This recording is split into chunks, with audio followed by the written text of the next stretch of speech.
एक तरफ यूएस की टैरिफ वॉर और दूसरी तरफ चाइना का dominance over the entire world. इस बीच में इंडिया ने एक इंपॉर्टेंट माइलस्टोन अचीव किया है। वो क्या किया है?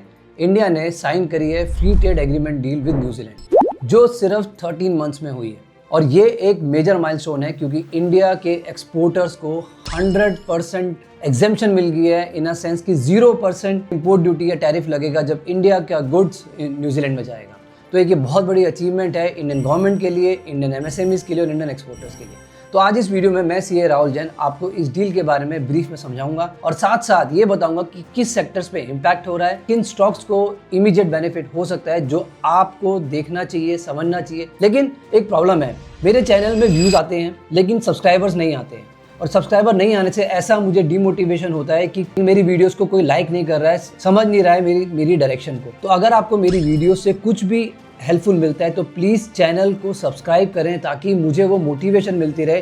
तो लेट्स स्टार्ट। इस डील में एक्चुअली क्या हुआ है? ये डील साइन हुई है अप्रैल 27 में, जिसकी फर्स्ट डिस्कशन लास्ट 13 मंथ्स में शुरू हुई थी। तो एक मेजर अचीवमेंट है कि 13 मंथ्स में एक डील एग्री हो गई है, साइन हो गई है, जबकि यूके की डील में 10 साल लग गए थे और उससे पहले यूरोप की डील्स में बहुत साल लग गए थे फाइनल होने में।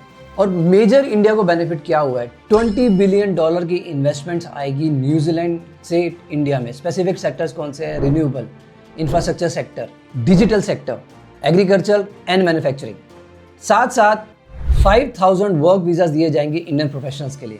बहुत इमीडिएट एक्सेस दिया जाएगा कि इंडियन प्रोफेशनल जाके न्यूजीलैंड में काम करें। तो अगर आप उस फोकस में देखते हैं कि मुझे न्यूजीलैंड में जाके काम करना है तो वीज़ा प्रोसेस अब ईजी हो जाएगा। No cap on Indian student to study in New Zealand, ये भी एक मेजर अचीवमेंट है।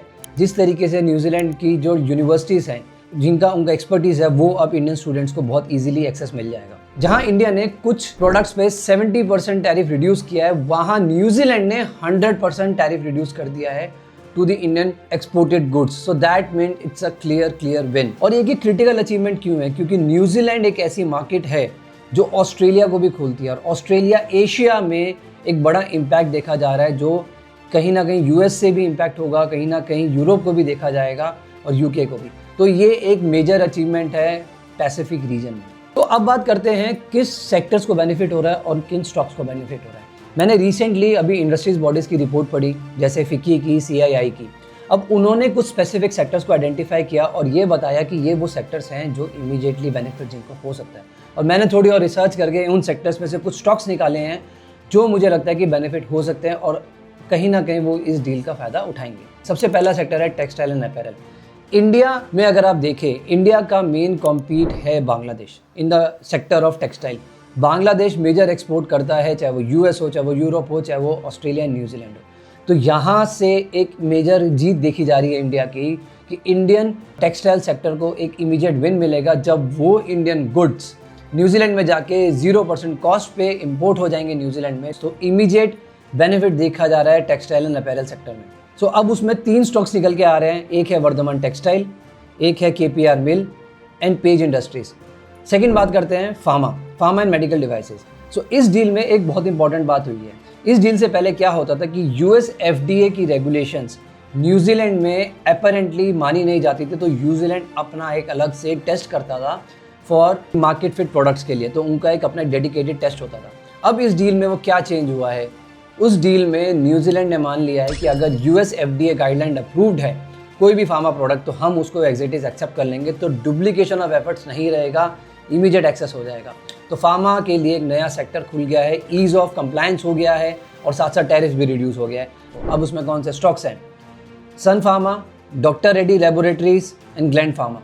आप इन 3 स्टॉक्स के बारे में पढ़ें, उनको समझें। और सन फार्मा मेरे पोर्टफोलियो में भी है, तो आप मुझे लगता है कि तीनों स्टॉक्स में इमीडिएट बेनिफिट होगा इस डील का और कहीं ना कहीं बेनिफिट उनको मिलेगा और उनके स्टॉक प्राइस पे भी मूवमेंट दिखेगी।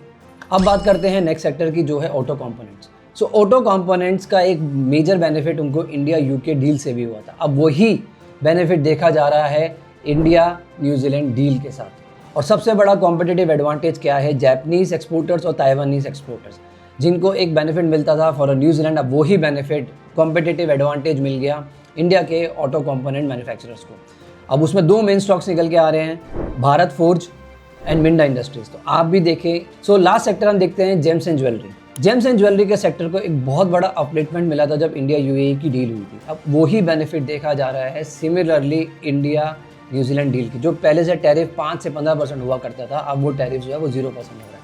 तो इमीडिएट बेनिफिट देखा जा रहा है। अब उसमें कौन से स्टॉक्स हैं जिनको वो इमीडिएट बेनिफिट देखा जा रहा है? सबसे पहला है Titan and then Kalyan jewellers. Kalyan jewellers की ऑलरेडी मार्केट स्ट्रेटेजी है, वो फोकस करते हैं न्यूजीलैंड में क्योंकि वहाँ पे इंडियन रिलेटेड कम्युनिटी बहुत स्ट्रांग है। तो यस, एक और डील इंडिया के लिए विन, इंडियन एक्सपोर्टर्स के लिए विन, इंडियन एमएसएमईज के लिए विन। बट क्या वो विन आपके लिए है? अपने पोर्टफोलियो को इन सेक्टर्स के पर्सपेक्टिव से रिव्यू करें, देखिए कि आपको इन स्टॉक्स में रखना, इन्वेस्ट करना है या नहीं करना है। उसी हिसाब से थोड़ा सा 2-3 महीने और ट्रैक करें and you will see the difference in your portfolio. So अगर आपको ये वीडियो, ये इंसाइट्स अच्छी लग रही हैं, लाइक करें, सब्सक्राइब करें और शेयर भी करें ताकि मैं मोटिवेटेड रहूं और आप तक ऐसी वीडियोस, ऐसे इम्पैक्टफुल रिसर्च आपको मिलती रहे और हम साथ साथ बढ़ते रहें, समझते रहें। Share the video, share the knowledge. This is C A Rahul Jain signing of.